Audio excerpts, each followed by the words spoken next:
Good girl. See if we can get her on a halter here. I'm going to put this away for now.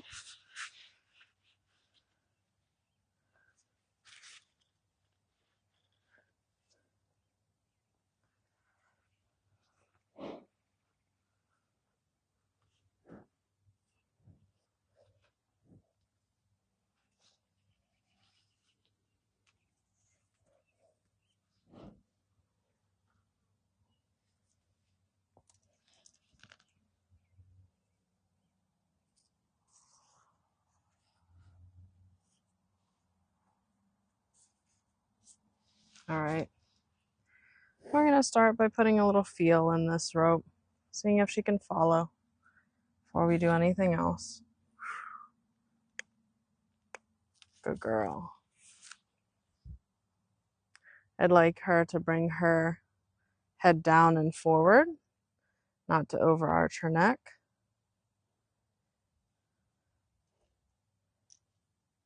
And then I can see if she can follow the feel left and follow the feel right, which is really nice. She's super sensitive. Good. Now we're going to walk together.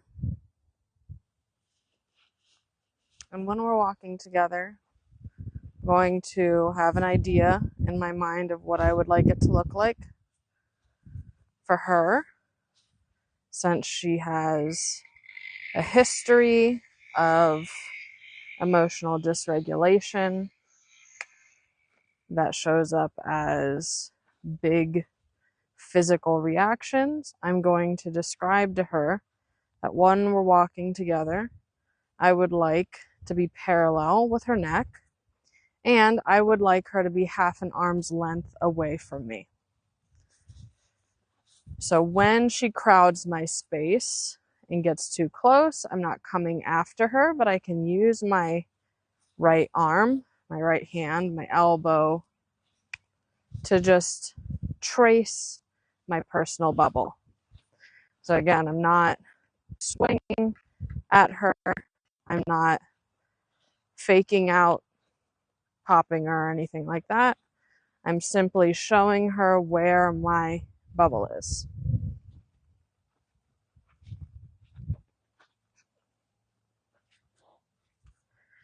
I almost see it as akin to like when you see horses out in the field together and you have that one mare with a sniper tail and she can swish that tail and let that horse know that this is her personal bubble. It's the same thing I'm doing here.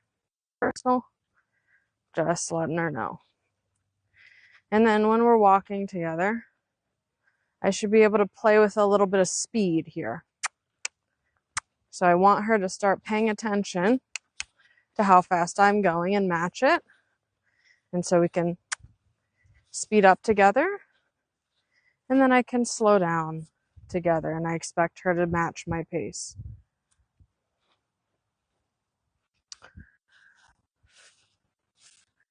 So the important thing here is consistency and not to get lazy. So every time you come and lead your horse, you have to be intentional about it. Because if I start becoming lazy and letting my horse walk wherever they want to, and pull on the lead rope and be too far ahead or too far behind, then they won't understand that my expectations are to be mindful of where I am and to walk with me and to be paying attention to what I'm doing so that they can match. And then I'm also going to make some changes in directions. And when I make a change in direction, my body is going to show her where we're going next. I don't have to just pull her in that direction. My shoulders are going to lead. If I'm turning right here, my shoulders are going to turn and I'm going to walk in that direction. She's very, very nice and sensitive, so she's picking up very easily. If it were a different situation in which I'm like trying to turn to the right and she's blocking my way, I can again use my body to outline this personal bubble that's now pushing on her because she's in my way.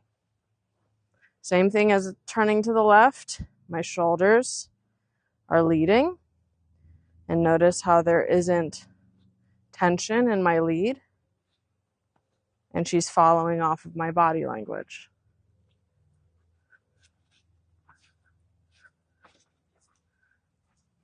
I don't know if this camera's following me, but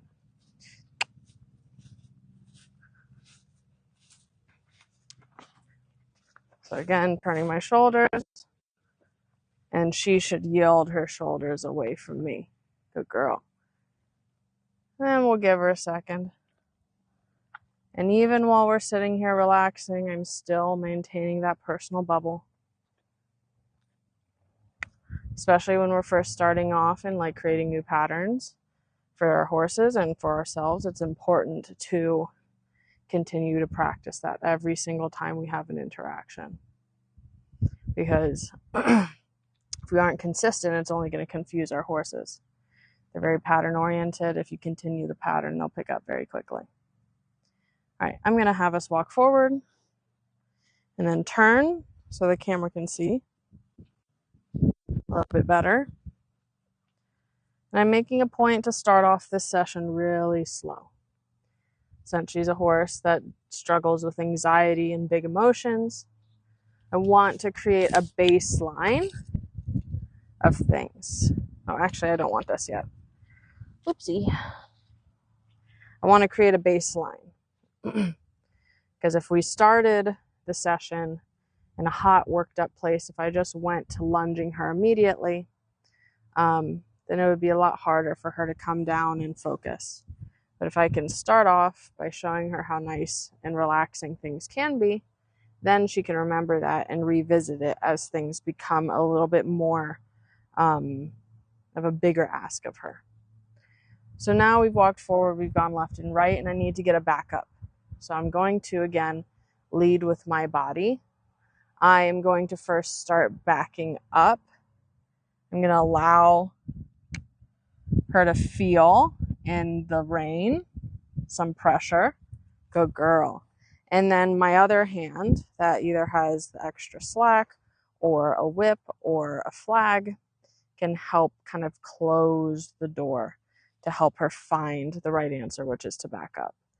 When we're first asking our horse to do something, we acknowledge the littlest try in the correct direction. So for her right now, one step back or even just shifting her weight is something that I'm going to acknowledge.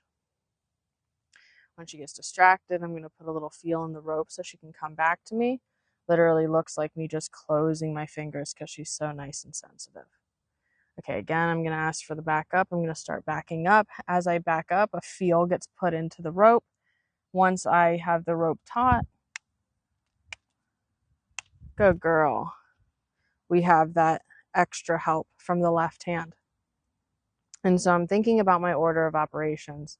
First thing is I'm visualizing. Second thing is my body is showing. Third thing, my aids start to come in. So like putting a feel into the rope. And then the fourth thing is I'm going to close the door to the wrong answer, escorting her into the right answer. So the wrong answer is anywhere up here. Right answer is back behind me. So again, visualizing us going backwards, my body goes backwards. Good. I only had to go to step 2 there, which is really awesome. And so having that consistent pattern of escalation, of starting as small and as little as possible and slowly building up, gives our horse the opportunity to catch on, good girl, to all of those things. And especially with horses that are sensitive like this, sensitive to a lot of stimuli, if they realize that the more they pay attention, the less stuff happens to them, then they will start to engage with their world in a different way. Instead of being reactive, they start to look out for patterns and be curious and stuff like that. Good girl. Okay.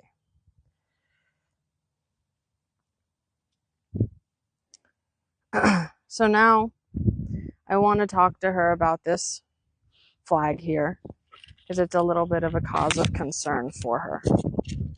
And so what I'm going to do is I'm going to very neutrally just see what this flag means to her and see if I can help her reframe it. So now, like, she knows very naturally to move away from the flag. But I want to start explaining to her that it can mean different things. And so I'm going to bring it to her. When she engages with it, it can go away. I'm instilling this first so that she gets the idea in her head that when there's things that are concerning in life, if she can engage with it and be curious, then she can control some of the anxieties around her, if that makes sense. And so we did some stuff with the flag in the first session, so she's not as reactive as she was, although she is kind of like a little freezy about it.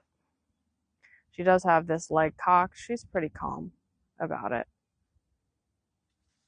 And so what I can do now is that I can ask her to move with the flag. There we go.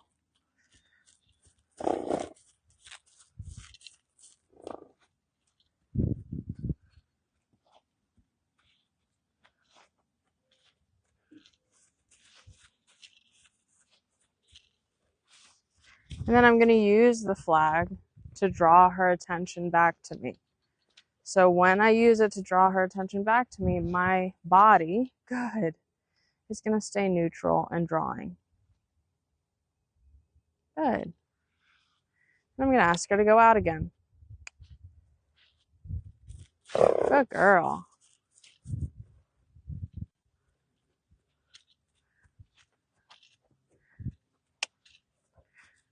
And I'm going to let her manage herself out there. And then when she asks a question, when she looks in, when she changes pace, then I'll answer her. So here. Good. And so I first can start with, again, my intention, my body, my aids, close the door. Good. And then I can draw her back. Good. And then as soon as she engages with the stimuli, it goes away. Nice job. And then here I'm going to ask her to change directions. I'm going to set my intention. I want her to go to my left.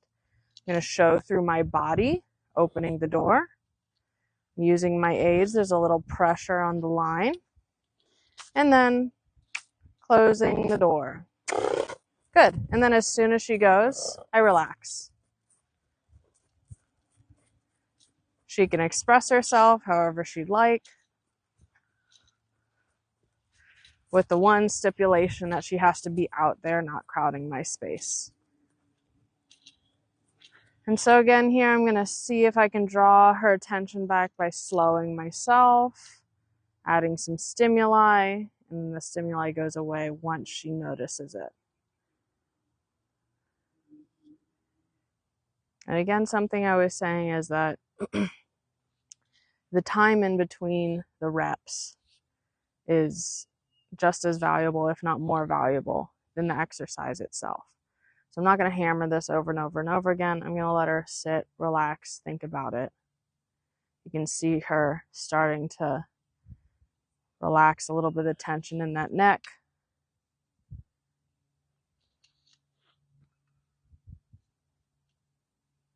I'm going to ask her again. Intention, body, aids, closing the door. Good. And then we went off that time in a lot more of a responsive way rather than a reactive way. Good.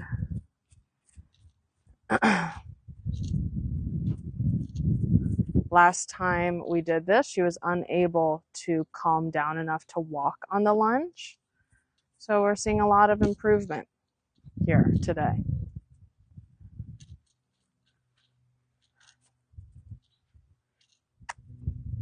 It's imperative.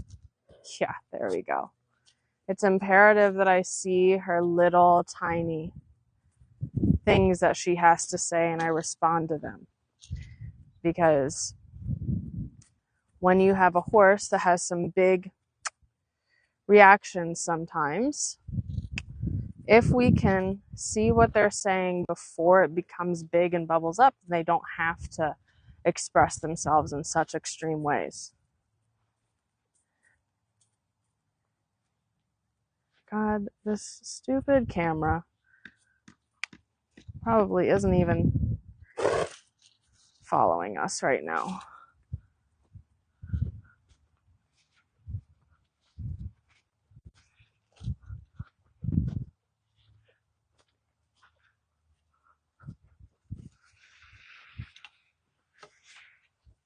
Oh, girl.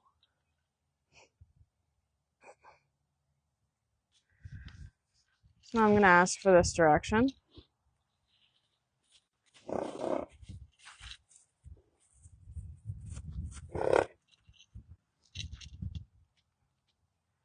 And we're going to take a break to go and reorganize my camera because I think it's not videoing us.